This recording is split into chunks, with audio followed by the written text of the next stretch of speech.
Well, today, ladies and gentlemen, will we be unboxing the new me?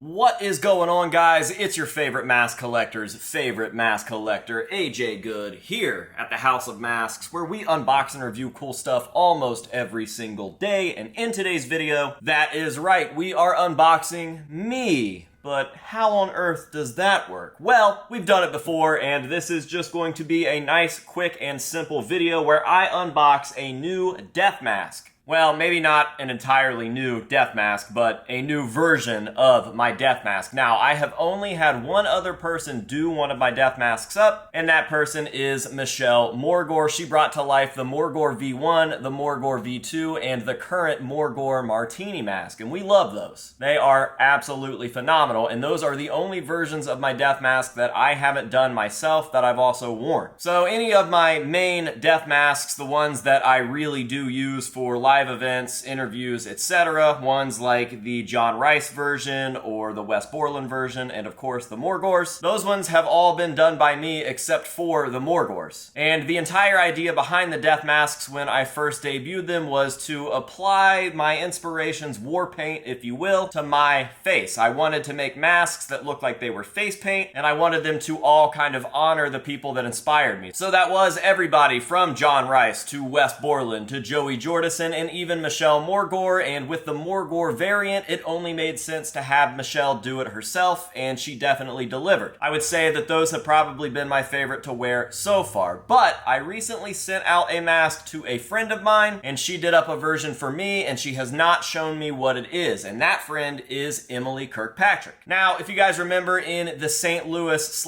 / Trans World vlog from earlier this year, I handed Emily one of my death masks, and I said that we would see what happened with that soon, and the day has finally come. So again, I have no idea what the mask in the box looks like. I have no idea if I'll end up using it. I don't even know if I'm going to like it. And Emily seems to think that I'm going to hate it, and she's very nervous about it. So I figured the only thing that we could do is make a video with my actual reaction and then still upload it no matter what. Are you ready, Emily? All right, all jokes aside, Emily is insanely talented, and I have known her for a very, very long time, so I have nothing but faith in the fact that we will, in fact, love this death mask variant, and I'm very excited to see what she's come up with. So, we've got the piece here.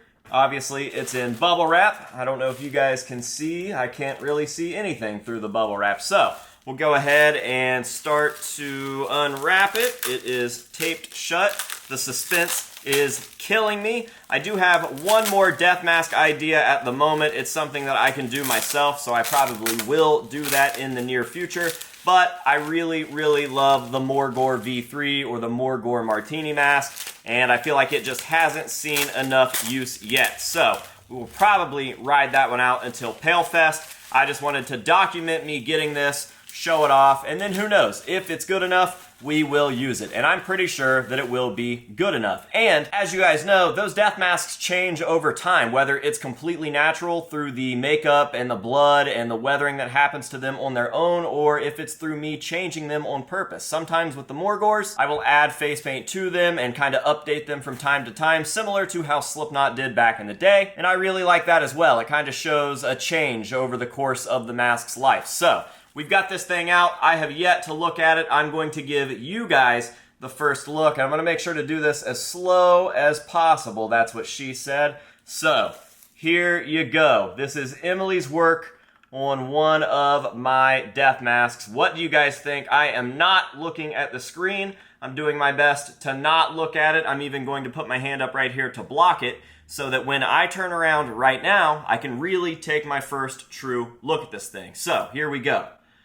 Ooh, from the side it looks insane, dude. Oh my god. It's very, very similar to a Morgor style. It's somewhat grimmish, like it almost looks like a skull face paint that's just been like decomposing. And dude, I really, really like it. I like it because it is similar to the Morgors, but the color palette is so different, and obviously the fact that this is like a rotting piece is super, super sick. So yeah, dude, needless to say, I am stoked on that. Let's see if we can get some focus going there. There we go. Dude, so sick. Definitely one of the most different out of my death masks. And yeah, I can easily say this one will definitely get its use. I can't wait to throw this thing on and get some makeup on and see the whole thing come together and really watch this thing come to life. Honestly, I'm getting like Papa 1 vibes from this, but only from a very, very specific show. Way back in the day, during Ghost's first album cycle, there was a period of time where Papa's mask had lost almost all of the white paint, and even the black paint on it was starting to weather off pretty heavily, and it just looked crazy. It looked really, really cool. That was easily my favorite Papa 1 look, back when Ghost was actually a good band and not the worst thing on earth. But yeah, dude, I'm getting vibes of that exact Papa from this thing, but obviously it isn't a Papa-inspired piece here. This is definitely reminiscent of the Morgor, and Emily definitely threw her own take into it. There's so many veins in here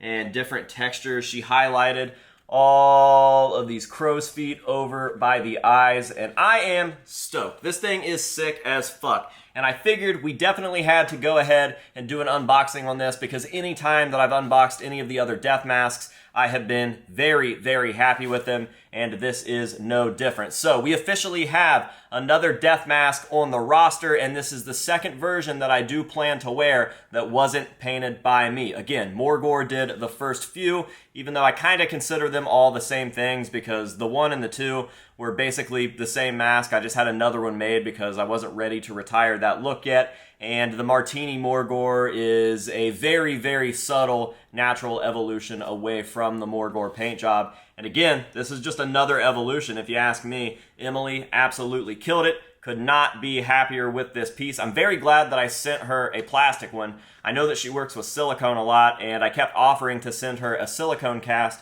and she was like, you know, I can do plastic too. And since plastic is what I wear, I definitely would not want to wear one of those silicone versions. I think that we made the best choice here. So yeah, dude, here we go. The first time that it's on my face, and I've got to say, it is evil, it is brutal, it is spooky, it is gross, and I could not be happier. So Emily, thank you very, very much. I appreciate you. It's been great knowing you in the industry and the hobby for so long, and I'm glad to finally have a piece that was done just by you, just for me. That means a lot, so thank you. Of course, I'm going to be dropping Emily's information down below. Make sure to go check her out. She is always doing cool stuff with the coolest people, so I would highly recommend going over there and doing so. And one last thank you to you guys, the viewers, for watching my videos. Thank you so much. I appreciate you, and I really hope that you've been liking all the content lately, and if you haven't, you're gonna like it in the next few weeks, because the year is only getting started, and the next couple of months from now until PaleFest is over is just absolutely batshit insane, and I can't wait to share with you guys all the stuff that we've got cooking up. So yeah, dude, thank you guys for watching, and with all of that out of the way, we're gonna go ahead and shut this video down the same way that we end all of the rest of the unboxings and reviews on this channel, and that is with... That's right, some nice up-close shots of the piece at hand to let you guys see all of the beautiful, beautiful detail. And trust me when I say that there is some beautiful detail to be seen on this piece. It is very subtle. It is perfect. So, without further ado, on with the hero shots. Until next time, this has been AJ Good here at the House of Masks, telling you to say no to drugs and alcohol, and yes, to custom pieces. And we will see you guys in the next one.